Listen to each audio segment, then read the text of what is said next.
All right. Good morning, KW Prosperity. It is Matt and Mary Beth here with you today. It is Tuesday, June 2nd. We're moving right along. And we're in the net a million phase still. So we're on page 244. Yep. Yesterday, we really ended with the systems documentation model of a millionaire real estate agent. And I threw it out there to some of our agents. To see if they wanted to hop on. We'll see if somebody pops on in a little bit or on Facebook Live.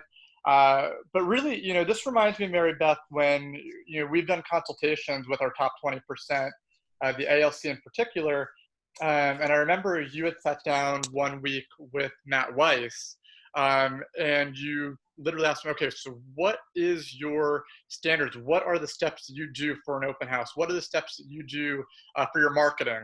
What does Carly do? Like when a new listing comes on, what are your marketing criteria? So, I don't know if you want to share a little bit about some of the meetings that you've had with people, but that one came to mind because I remember him going through step by step what he and Carly does when a new listing comes on. Yeah. So that activity is necessary, and Matt just referenced page 244 in MREA, and that will give you some ideas as to what you actually do. Mm-hmm. So in this specific consultation with Matt Weiss, I think we identified 17 major things that he does to launch a listing. And talking through that, it was maybe a half-hour conversation to really think about, okay, well, down to you got a listing lead, what do you do now? Mm-hmm. Mm-hmm. And so, Matt, why don't you ask me as if I were an agent like Matt, and walk me through that activity and let me think about what I know our top agents do. Yep. Okay, Mary Beth. So when you get a lead that comes in, whatever website you use, whatever platform, whether it's Command, Boomtown, wherever, when a lead comes in, what's the next step? What do you do? What's step one? Take out a sheet of paper and write it down. Right. So we're going to, and that isn't that you guys need to take a sheet of paper out and write this down. Not a fancy computer or program. It's literally a piece of paper, right? Yep. So Matt, when I get a listing lead, when I have somebody that I need to, that has raised their hand to potentially list, mm-hmm. I will typically write a handwritten thank you note for their time. I'll put mm-hmm. that in the mail. Yep. And I will also add them to my database for prospective sellers. Okay. I put them on. Do you do anything with them when you're adding them into the database? Is there any step that you do? You enter them. Is there anything specifically that you do? Tag them? Do you do? Great. So I enter them. I tag them as the area that they're going to sell in, mm-hmm. and because I have different marketing pieces that go out to different sections that I sell in, different counties. Yep. So I tag them that way, and I also tag them as a prospective seller. So they also then get put on a monthly neighborhood nurture. Mm-hmm. And so there's a monthly drip for that. Yep. And then I also register them to my mobile app. Yep. I share my mobile app first, and then I also set up a saved search for them. Yep. Through my website. Okay, so I'm just writing that down right there. That's 1, 2, 3, 4, 5, 6, 7. So that's 7 things right there. Okay. Now once that's just to get them to potentially list with me. Now outside of the neighborhood nurture, do you put them on any other type of drip campaign, like the Mets versus haven't Mets? What type of steps do you do with that? So I do also tag them if they're a Met, if I've physically met them or I know them, versus a not Met, which may be off of my, my Red X or my Land Voice or my Mojo list or whatever list I have that's feeding me names and numbers that I don't know who these people are. Yep. That would be a not Met. So depending on which one they are, if they're a Met or a not Met, they're also going on, I still do mailbox mail. Okay. Yep. So If they're met, they're going to go on my 12 direct. Okay. And if they're not met, they're going to go on an electronic 36 touch. Now, what do you do when they interact with you? So, you're doing the handwritten note. What are the steps for once they actually engage in an activity? So then my goal is to set an appointment with them to present and consult on their listing. And I do that through phone call, text, phone call, text. Yep. And then an email. Yep. If I don't get a response after those 4 tries. Yep. And then after that, hopefully we've set an appointment. Most of the time we do set an appointment. And at that point, I am preparing a pre-listing package to go to the seller. So now what does preparing a pre-listing package look like? So whether you're on a team, whether you're an individual agent, what does preparation look like to you? So my team and I have created a generic pre-listing package that we found in our command, which is our Keller Williams Design Center. And so we have just a generic one that's about the team, a little bit customized. So when Mr. Billheimer wants to list with us, we can customize Billheimer in there, maybe steal a picture from, a previous MLS listing that they had, or I'll ask one of our team members to, run by and take a picture. And then we send out that pre-listing package, which shares all about us and what we've done, the company that we work with, the impact we're making in a community, and it gives them an overall view of what's going on in the market, but not specifically about their house. So we feel that once we get there, they already know who we are because they've read through our pre-listing package. And now we could just specifically speak about their product. Absolutely. And I like, one thing that you say there is some property, you take a snapshot of the picture, maybe you drive by, take a picture to include into the presentation.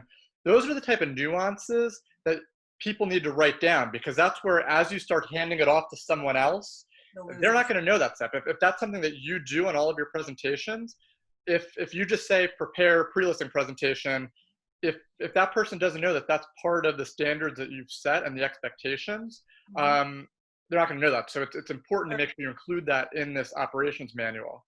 Other thing, I'm creating an operations manual. This is how easy it is, guys. Though it's a simple conversation with yourself or anybody really. So now let's talk through this, because I believe that people could probably rewatch this and just kind of rinse and repeat, right? So now I've sent out the pre-listing package. How have I sent it? Well, in today's world, I'm sending it via email. It will get there the same day. And I probably will just shoot a text to say, just sent over the pre-list pack. Please let me know that you received it. One of my admins was creating a little thing that when you do read it, when you do receive it, please post on our Facebook page, blah, blah, blah. So then we were getting engagement with our client at that point as well. There's no signature yet, right? So hopefully that interaction solidifies the listing appointment. Go ahead. So now we're ready for the listing appointment. Now we need to do a customized comparative market analysis for our client or customer to hopefully influence them to become our client. And Mary Beth, what I wanted to say on that was, on the growth call yesterday with Mark King and with they showed a snippet of a clip with Gary Keller, and he was talking to a team leader. I don't remember who it was, but one of the things that she used was the Smart Plan feature in KW Command. So within KW Command, everybody gets a Smart Plan, and you can customize your own Smart Plan. And she said she spent 45 minutes and just customized. There was an email. She customized the text. She was like, hey, here's a link to our Shift series. This is great information as we pivot, out of, back into business. Then it was step 2 is a phone call, a text, and it had written down what the text was. One thing I do want to say as we're talking about some of the customizable features is that when you're doing the Smart Plans, whether you're doing listing presentations or whatever, but specifically for the Smart Plans, make sure you're using generic verbiage in the way that if somebody texts you back or responds back to you, if one of your Smart Plan says, hey, I haven't heard from you, or if you're specific of like, hey, I just wanted to connect with you. If you just connected yesterday, you want to make sure that the verbiage and the language is a little bit more kind of generic. And that was one of the things. It's a message that it's a timeless message. It can go out whenever. Correct. So she was saying, be specific in the value that you're offering, but be timeless, as you're saying, in the overall verbiage. That's right. Because as Gary said, make sure you're adding value that only they can get from you. So whether you're sharing like through command, the neighborhood nurtures, the the mobile app and the features you got through there, share those types of tools with them, because that's specific to that platform. So you're adding value that they can only get from you. And our goal is to get everybody into our commands so that we can allow the artificial intelligence that's built inside of the technology to start to work. Exactly. And take over. The only way for it to work is for us to be putting our data in there. So the team also puts all of their data in there. Now, fast forward to, I got the CMA done, right? Yep. And to this activity, Matt, you're going to tell me how many items are at the end when we're finished. Yep. And then we're going to really look at them and see how many does the Rainmaker really need to do. Yep. Okay, so we're at the CMA now. How many? We're at the CMA, correct? Correct. Yep. So we are going to create a comparative market analysis specific to the client or the customer that we're going out to present. Prior to that, prior to going on that appointment, I typically, and my other listing agent also typically previews 2 homes comparative to the listing appointment we're going on. So, right before, an hour before, I make an appointment to see 2 houses that are going to be comparative, so that when I'm talking with the seller, it's very real that I've seen their competition and I know how we're going to compete on the shelf. Now, that can get very lost if it's not documented. Something like that little extra, which gives that listing specialist an edge now because they're looking at real-time competition, that will get lost if we don't document that. I've seen it get lost when I turned it over to the listing specialist, right? And so then now we're going to present. Yep. And when we present, we only present with the intention of getting a signature, if we choose. Yep. If it's not a match for us and we can't meet their expectation because we're way too far apart from reality from them, then we will deny that listing and move on. So at that point, then the listing paperwork can either digitally or physically come home with us, and we can go ahead and get the listing marketing started. Yep. So that right there was our systems from lead to signature. Yep. So I wrote at the top from lead to listing. So we've got 1, 2, 3, 4, 5, 6, 7, 8, 9, 10, 11, 12, 13, 14, 15, 17. So I've got 17 steps there to get from when the lead actually comes in from your website to actually listing the property and having the paperwork signed. 17 steps. It's funny because that's the number that Matt and I came up with. And I'm sure there were some different steps in there, but so 17 steps. Now, can you just generalize them? And I'll just shout out, do I have to do it, or can a team member, staff, and I mean, can an admin, can a contract labor, maybe I have somebody that goes and puts the signs out, can a buyer's agent, or can they do it other than me being the Rainmaker? Yep. Go ahead. So we had handwritten note was the first thing you said. Nope. Admin.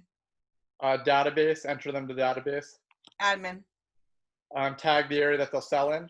Admin. Tag as prospective seller. Admin. Put them onto a neighborhood nurture. Admin.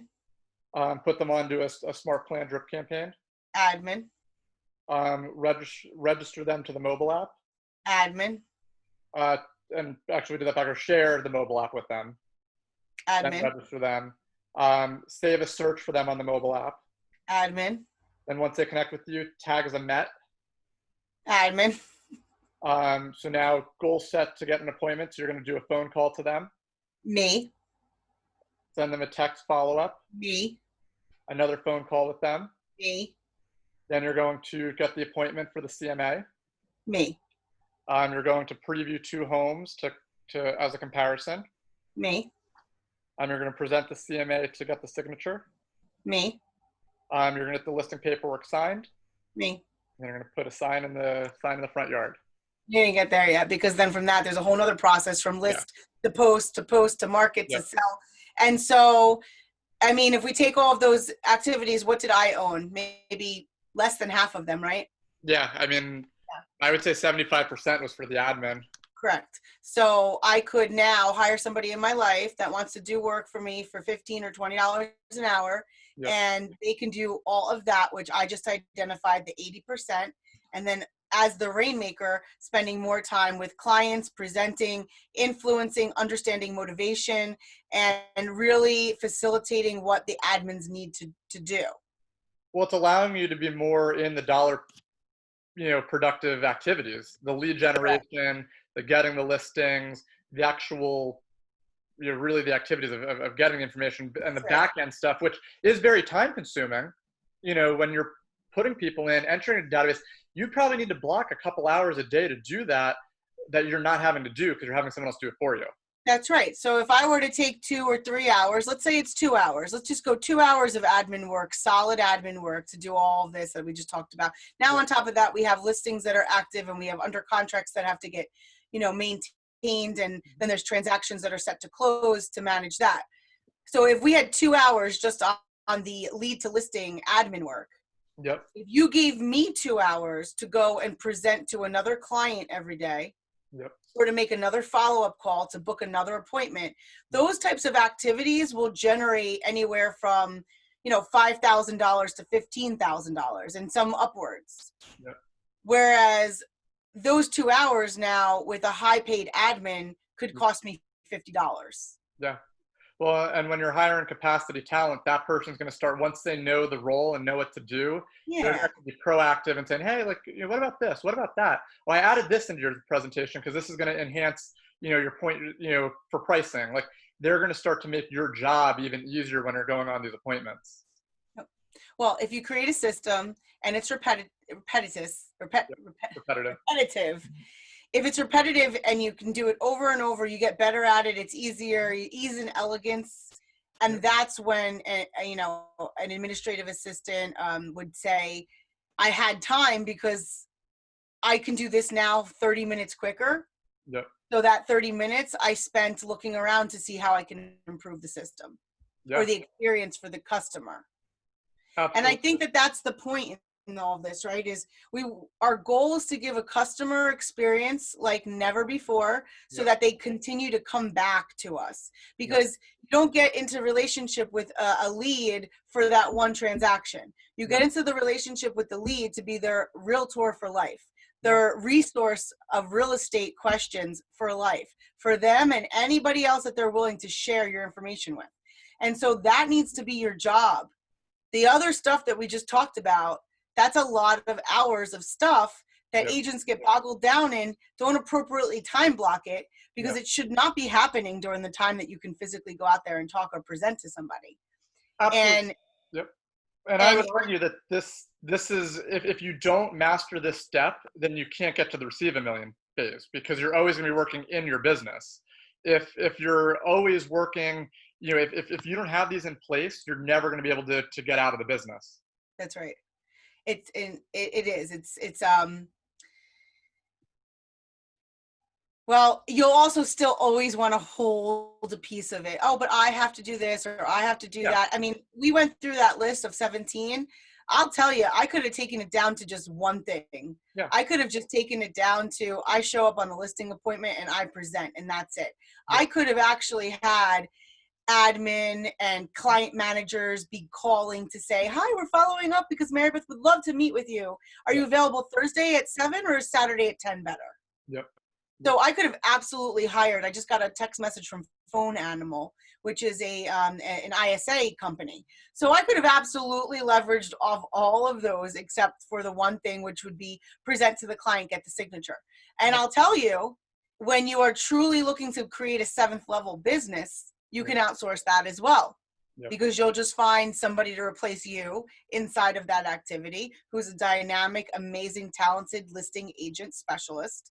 And then that becomes their one thing that they do in the team. And now you are receiving profits if, and only if, and it mentions this in here, that you can stick to your budget. Yeah. Because that's the biggest challenge in going from earning $1 million to netting $1 million, is you just don't stick to the budget. It just seems loosey-goosey and you want to try things because the money is there. And the only way to get to that net $1 million is to be so strict with that budget. Absolutely. Well, and then, and to your point, to get from then net $1 million to receive $1 million, you still need to really stick to that budget. You need to have the right people in place, the 3 key hires that we'll get to once we get to that section. But really making sure that, even when you get to the receive $1 million phase, you're still going to be in the business, to your point. Like, it doesn't mean 7th level, doesn't mean that you're passive and out of the business entirely. You're just maybe spending 10 hours a month, or 10 hours a week, or less. I mean, it just depends, what you're focused on, because you do still need to meet with your 3 key hires. You need to meet with them weekly. You need to still be in the business, just not as much as you would in the net $1 million phase. Well, and we have some teams in our organization that are working towards the net $1 million. Yep. We have 2 teams that have grossed $1 million. Yep. And we have other rising stars that I foresee in 2021. We'll have a few other teams that will gross $1 million. Yep. And netting $1 million is really sharpening that axe. And I think it's time also, I mean, for our top producers that are listening, I think that it's a small mastermind, but I think it's a great group that should be meeting monthly to talk about how do you get to that net $1 million. Yeah. And so I don't know where I was going with that. All I know is that you cannot get there without a plan, and you cannot get there without talent. And it says in here, where was I reading it? It was, the concept was that all the skill in the world is in budget planning and specialization and budgeting and all that stuff is not going to get you to the net $1 million. What's going to get you to the net $1 million is going to be discipline, a little know-how, and experience. Yep. Okay? Because you have to be able to, I smell something, it's not going the right way. I got to pivot because of the experience that I had before. I'm going to lose money in this venture.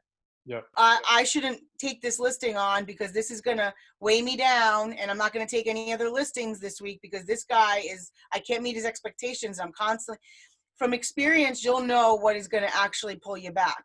Yep. And the discipline in everything is where you find your success. And it's boring and it's routine, and it's where successful people live, is in discipline and habit. Yeah. And then I think, discipline, habit, and then to end on page 245 today, accountability.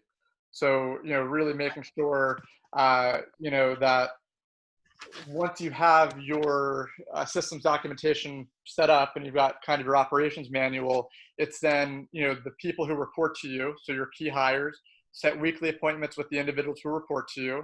Number 2, and I'm just reading from page 245, work from a specific job description, which is really what was created in the operations manual. And then work from a very specific goal worksheet. So, you need to make sure you have the standards because, as Gary writes, I've also found that performance for any person has the best chance to improve when the ambiguity about what she should be doing is removed from the equation. So, this way, when you're meeting weekly, if somebody's not meeting the standards, you can refer back and say, okay, well, where are we missing the mark? Or, and then ultimately, is that person a fit? If they're not the right fit, but when there's ambiguity and it's not, if there's a lot of gray area, that's when people tend to have some challenges. When it's more black and white, this is what's expected of you, this is your checklist, it's a lot easier to hold people accountable. Yeah. And most people most people, like 95% of the people need to have some sort of direction, structure, whether it's really loose or really refined. And tight, it depends on the person. But even myself, I know I'm a free spirit, and I know that I'm very bold and assertive. And I too like to know, start, finish, where am I going? What are we accomplishing? Give me some freedom to move back and forth and up and down and all around. But let me achieve the goal that we've put out, and I'll design that path there. And whether it's you making up your own path or if there's models that are already in place. Now, I'm not saying get super creative. We've established in the beginning of this that there is a triangle, there is a foundational model to this business, which is listings, leads, and then leverage. Yeah. And so the foundation of the business comes down to prospecting and database. Yeah. And, you know, I've seen some people actually get into the business. They don't want to do that. Yeah.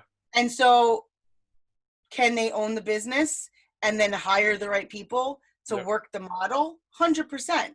Yeah. You know, you won't be receiving like as if you were inside the business, Yeah. but you'd be the owner of the business and you'd hold it accountable to make sure that it actually is creating profits outside of the salaries and income that the agents are earning inside of it.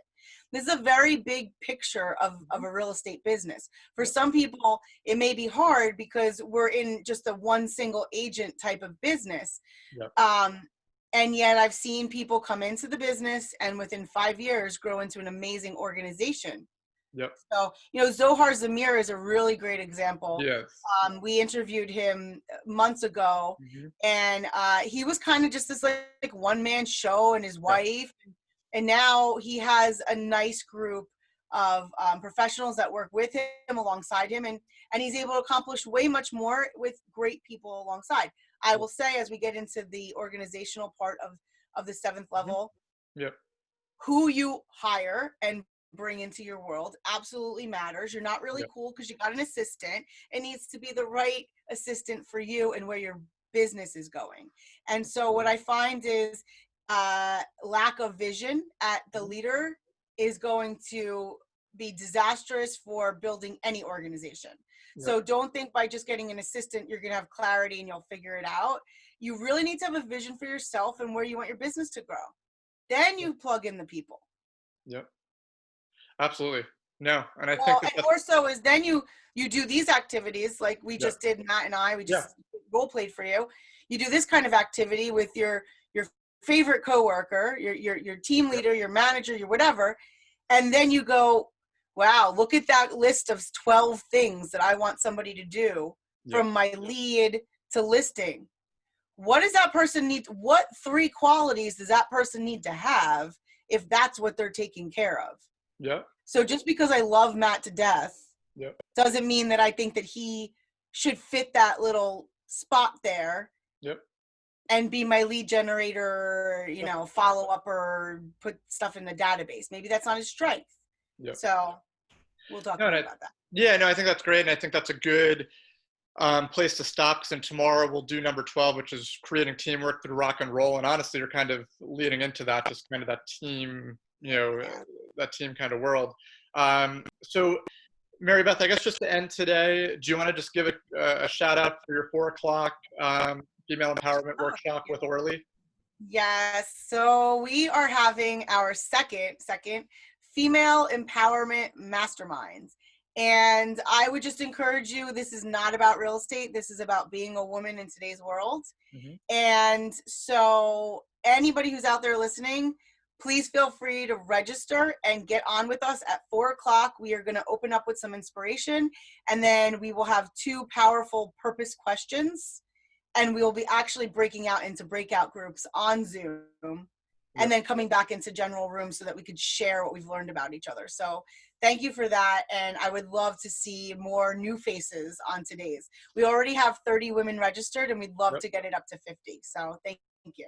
Awesome. Well, then we will see you back there at 4 o'clock. And if ever you guys need anything, feel free to reach out to either one of us. We're here to support you. Have a great rest of your day. Talk to you soon. Bye. Bye.